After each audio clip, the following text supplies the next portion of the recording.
Hi, I'm Joe McDonald, and I'm going to be building a blind here on a friend's property up in the mountains of central Pennsylvania.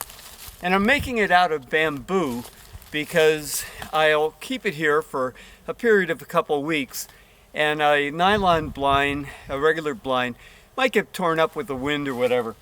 Also, this blind is going to be a rather low profile blind, so I'm hoping that I can disguise it with camouflage netting and various cloth, and then throw some branches over it so that it will blend in with the habitat fairly well.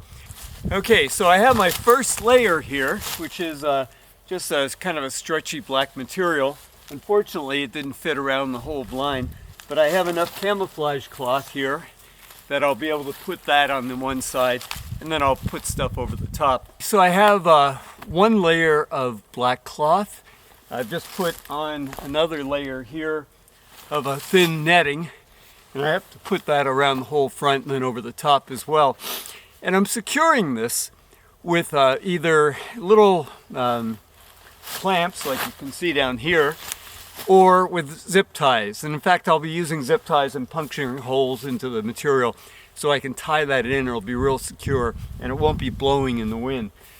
Well, I think the blind is coming along fine. What I'm going to do now is put bamboo poles over the roof to support the roof, and also I'm envisioning hanging down some camouflage cloth that's going to drop down a little bit in front of me so that even if with the lens out, I shouldn't be able to be seen by anything coming down the trail. And what I'll do then also is I'll be cutting a slit in here so that I can move the lens back and forth. But first I'll put up the blind, and after I do that, then I'll work about cutting some openings. Well, since I didn't have a black cloth to extend around the whole back of the blind, I've kind of like triple layered it over here. And what I did previously is Marianne bought a whole container of various Ziploc sizes, and I've been going through these, but it's such a quick way to attach the camouflage netting to the bamboo. So my next step will be to put the roof on, which will be just more camouflage netting. Well, I have a good part of the roof on now, and it's pretty opaque, but I still have camouflage like this, and the next step will be cutting a hole through here for the lens to stick through. And for that, I'll be putting the tripod inside and getting the lens and get everything set, and then I'll make my cuts. So let me take you around now to just show you the whole thing, and I'll hand hold the camera for that, so it might be a little shaky.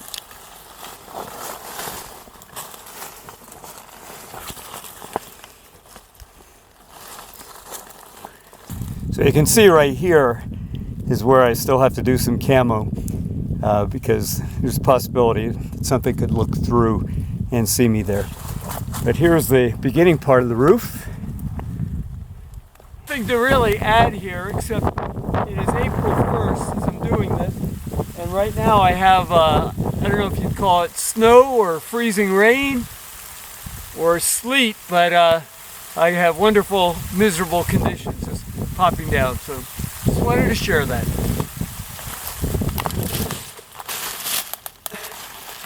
So there's the blind. I still have to cut the hole for the lens hood, or for the lens to go through, and then when I'm done with that, I think I'll have the blind complete. And the side that I didn't have the black cloth to go completely around, I probably tripled layered that with a netting. I thought I had some handy right there, and then I put the that leafy netting over the top of that as well. And then for a final disguise, I added some branches that were deadfalls from about here. So it's not going to blend in because it's a square, but it should be reasonably inconspicuous for anything that comes by, especially the first day or so. Maybe nothing will accept it, but with time, and we're not talking about very long, I should have some luck. Well, behind me you can see the blind, and it's complete. There's a lens hole for my lens, my 150 to 400 to go into. When I first had it inside, I didn't have much wiggle room for going up or down or left or right. So I came back outside, and with the lens in that porthole, I used the scissors and I made kind of like a cross, vertically and horizontally. And now I can move that left or right. And I found that my only shortcoming at this point is because it's so well camouflaged and so opaque, when I'm inside, it's somewhat difficult to see what's coming in. So I can scrooge down and look below the lens or to the side, and maybe at some point I'll even try cutting a little peephole, but we'll see about that. Potential problem will be that if there's a subject, say like a hawk or something that lands on a tree, I'm going to have to move really slowly, or hopefully be more in position for it beforehand, because there's a raven flying by right now. Because if there's a lot of movement, there's a good chance that whatever is there would spook and go. This whole thing took about 3 hours to do, maybe 3.5 in total. I had made the frame on another day, but that only took maybe a half hour. So it didn't take very long, and not very much material, maybe $100 worth of camouflage netting and things. So fairly cheap, and hopefully a very well blending in blind. So we'll see.